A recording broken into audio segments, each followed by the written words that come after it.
बिहार के चकाई में पूर्व विधायक सुमित सिंह पर कातिलाना हमले का प्रयास करने का मामला सामने आया है।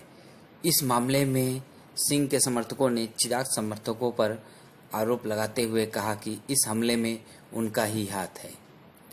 बता दें कि चकाई में मुख्यमंत्री नीतीश कुमार की सभा थी। यह सभा लोजपा प्रत्याशी चिराग पासवान के समर्थन में आयोजित था। सभा के समाप्ति के उपरांत ज्यों ही मुख्यमंत्री का हेलीकॉप्टर उड़ा, भीड़ में शामिल असामाजिक तत्वों ने चकाई के पूर्व विधायक सुमित कुमार सिंह पर जानलेवा हमले का प्रयास किया, जो कि सुमित सिंह के अंगरक्षकों तथा स्थानीय सीआरपीएफ के सक्रियता के कारण असफल हो गया। घटना के संबंध में सुमित सिंह के समर्थकों का कहना है कि इस पूरे घटना को चिराग पासवान के समर्थकों द्वारा अंजाम दिए जाने की तैयारी थी। यहाँ पर हमारे संवाददाता लालू यादव मौजूद हैं। लालू जी, आप बताइए हमें पूरा मामला क्या था और किस तरह से उनके ऊपर यह हमला किया गया। जिंदाबाद मुर्दाबाद की नहीं, ये हमको खुद समझ में नहीं आया कि ऐसा क्या हुआ अचानक से। हम ये नहीं कह सकते कि हम वहाँ पे जब मौजूद थे अचानक से हमको तो कुछ समझ में नहीं आया।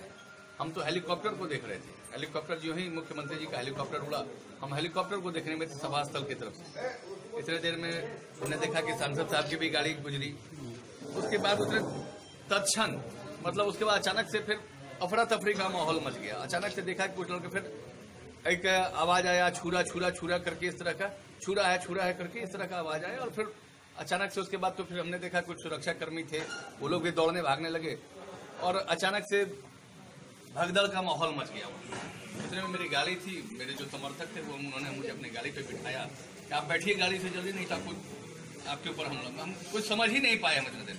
तब तक मेरी गाड़ी के पीछे किसी दल विशेष के लोग झंडा डंडा लेके मेरे गाड़ी पर ठोंकते हुए हमला करे। तो फिर हमारे वहाँ जो समर्थक थे उन्होंने हमारे गाड़ी को कवर अप किया और कवर अप करके हमको वहाँ से निकाला गया। हमको खुद समझ में नहीं आया कि आखिर हुआ क्या था। ऐसी क्या बात हुई थी, मतलब कौन से दल के समर्थक थे जिसके बारे में बताया कि सारा में बताया आपने? हम आपको उसका वीडियो क्लिप दे देंगे। हाँ। लोजपा के झंडा लेकर उस पे वहाँ पे लोग खड़े थे। लोजपा का झंडा लेकर खुलेआम लोग वहाँ पे मेरे नाम का नारा लगाते हुए, मेरा नाम सुमित है, मेरा उपनाम बिक्की कहा जाता है, बिक्की सिंह मुर्दाबाद, बिक्की सिंह मुर्दाबाद कहते हुए लोग कोई चौक है मेरे इलाके में, पूरे जमुई जिले में मुझे बिक्की के नाम से ही मैं प्रचलित हूँ। तो बिक्की सिंह मुर्दाबाद कहते हुए लोग मेरे गाड़ी पे पीटने लगे, हाथ ये करते हुए। तो फिर बाकी जो हमारे साथी सहयोगी थे और आसपास के जो चकाई वासी थे उन्होंने चारों तरफ से मुझे घेर के, उसका वीडियो भी है, उसका वीडियो क्लिप भी आया हुआ है। पता चला कि जानलेवा हमला। हाँ, छुरा तो दिखा, छुरा डाइगर दिखा, लेकिन हमारे साथी सहयोगी का क्या कहना है, कोई किसी ने कहा कि वो पिस्टल विस्टल लेके भी वो वहाँ पे थे और कुछ नए चेहरे। शिकायत वगैरह कहीं किया? हाँ बिल्कुल, हम इसकी शिकायत अभी एसपी को करने जा रहे हैं। अच्छा, तो क्या लग रहा है किस बात का ये है, जबकि आप जेडीयू के लीडर हैं, तो क्या लग रहा है कि लोजपा वाले इस तरह से क्यों कर रहे हैं? ये पता नहीं, ये हमको खुद नहीं समझ में आ रहा है आखिर ऐसा क्यों हो रहा है। अब बहुत सारी बातें ऐसी है जो आप जानते भी हैं। यहाँ पे कुछ बातें आपसे छिपी हुई नहीं है, पता नहीं क्या ऐसे हुआ। आज मुख्यमंत्री जब आए उन्होंने मुझे मंच पे बुलवाया, उसके पहले मुझे मंच पर जाने तक नहीं दिया गया। उसके पहले मुझे मंच पर यह कहा गया कि आपका नाम मंच पे है भी नहीं। तो मुख्यमंत्री जी ने मुझे सम्मान दिया, जो कि उन्होंने आने के बाद मुझे मंच पर बुलवाया। पीएम मोदी के सभा में आपने कहा था कि मोदी को प्राइम मिनिस्टर बनाना है, तो ऐसा जब देश चलेगा तो क्या मोदी का प्राइम मिनिस्टर बनना? हम लोग तो यही चाहते थे कि एनडीए की सरकार बने, मोदी जी प्रधानमंत्री बने।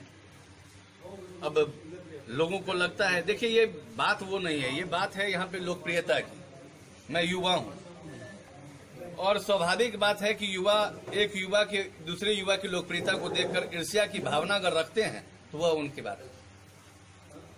मुख्यमंत्री जी ने हम दोनों का हाथ मिलवाया, दोनों को मिलवाया, लेकिन आज तक दिल नहीं मिला।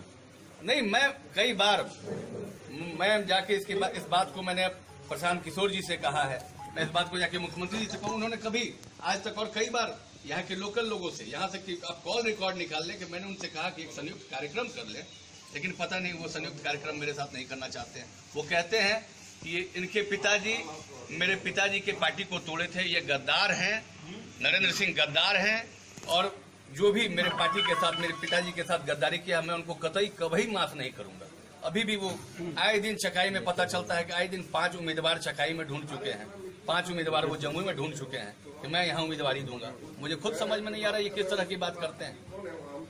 इसका मतलब भरोसा नहीं। अभी तक मैं आप सभी मीडिया कर्मियों से पूछना चाहता हूँ, क्या आपने मेरा कोई ऐसा कार्यकलाप देखा है जो कहीं से आपको एनडीए विरोधी लगा हो? कोई मुझे बता दे, एक जगह साबित कर दे कि कहीं मेरा कोई कार्यकलाप एनडीए विरोधी रहा हो, तो मैं राजनीति से संन्यास ले लूंगा। अब ये चुनाव किस मोड़ पे जाएगा? अब तो राजनीति से मुझे डर लगने लगा है। अब तो यह डर हो गया है मुझे कि मैं बाहर निकलूं कि ना निकलूं। ये पता नहीं, आज तो मैं बच गया, अगले बार अगर कोई हमला हुआ उसमें मैं बच पाऊंगा कि नहीं बच पाऊंगा, क्योंकि ऐसा भी सुनने में बहुत कुछ आया है। यूपी और पंजाब में एक से एक 60 शूटर हैं, तो बुला के मरवा देंगे तो पता भी नहीं चलेगा। मेरे कान में आया है, कुछ मेरे साथी बोले हैं कि ऐसा ऐसा आपके बारे में बात बोला जाता है कि बाहर से 60 शूटर को बुला के मरवा देंगे, पता भी नहीं चलेगा। किसके बारे में बता रहे हैं? मेरे बारे में बताया जाता है। मतलब किसके बारे में कहा जा रहा है कि वो मंगवा के बुलवा? अब किनके बारे में भी आप पूछ रहे हैं? किनको मेरे से ईर्ष्या हो रही है? ईर्ष्या किनको हो रही है मुझसे? अच्छा सुजीत जी, अब तो ये लड़ाई राजनीति से अब स्वाभिमान पर आई है, क्या आप स्वाभिमान की रक्षा करेंगे या फिर राजनीति से? देखिए, मेरे नेता नीतीश कुमार हैं और नीतीश जी जो आदेश देंगे, अगर वो कहेंगे जान भी देने की बारी आएगी तो मैं अपना जान देकर उनके पहचान को मिटना नहीं दूंगा। मैं नीतीश जी का फॉलोअर हूं और मैं नरेंद्र मोदी जी का सरकार चाहता हूं, लेकिन मैं अपने सारे समर्थकों से कहूंगा कि वो अपने आवेश में आकर आपा ना खोएं, अपने आवेश में अपने आपा को ना खोएं और संयम से काम लें।